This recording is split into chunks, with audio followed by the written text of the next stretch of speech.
Hi, I'm Dr. Courtney, Jesus Professor, and in this episode of Street Preacher Sins, we're talking about false accusations of sodomy.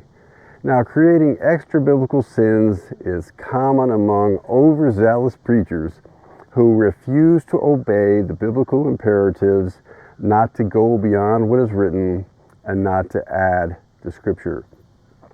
Now, since certain sexual acts may be sinful based on the golden rule or other considerations within the biblical revelation, my point here is not to contend that some actions between husband and wife are not necessarily sinful.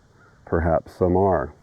My point here is to emphasize that calling them sodomy goes beyond the definition of sodomy that we get from the Bible and tends to rely on much later English language definitions of the word.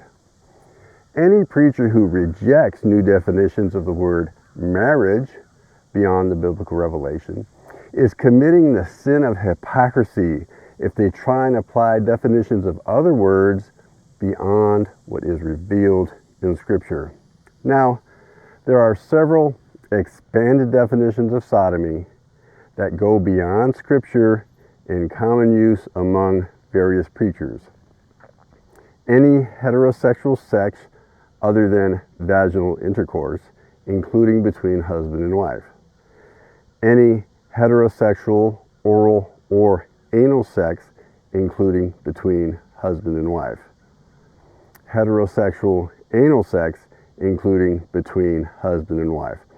All three of these definitions go beyond the actual sins of Sodom and the biblical use of other words like sodomy and sodomite based on the sins of Sodom.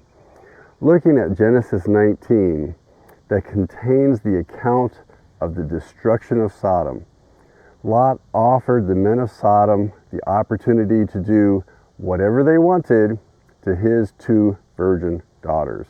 Whatever certainly included whatever oral or anal or non-vaginal sex the men of Sodom desired.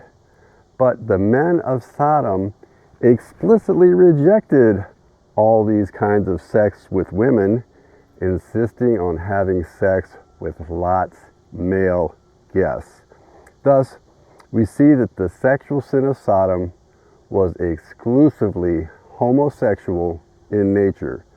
Certainly, sex with Lot's daughters would have been sin. They were already either married or betrothed or engaged to other men, since the Bible spoke of Lot's sons-in-law. It would have been rape in addition to adultery or fornication. But since they did not accept Lot's offer, it was not sodomy. The view that heterosexual sex, even when sinful, is not sodomy is further supported by the use of the word sodomite in the KJV.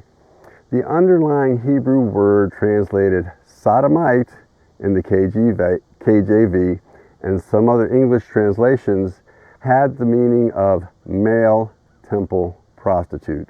In Deuteronomy 23:17, God commands, "Thou shalt be no whore of the daughters of Israel, nor a sodomite of the sons of Israel."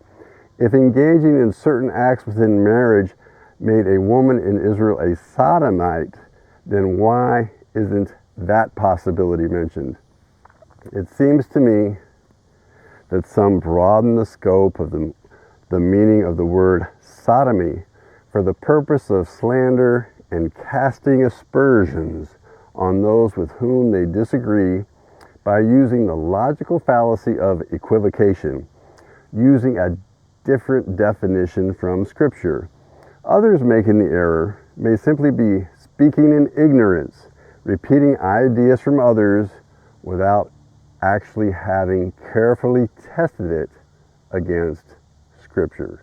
But as we've shown, the word sodomy does not apply to heterosexual actions.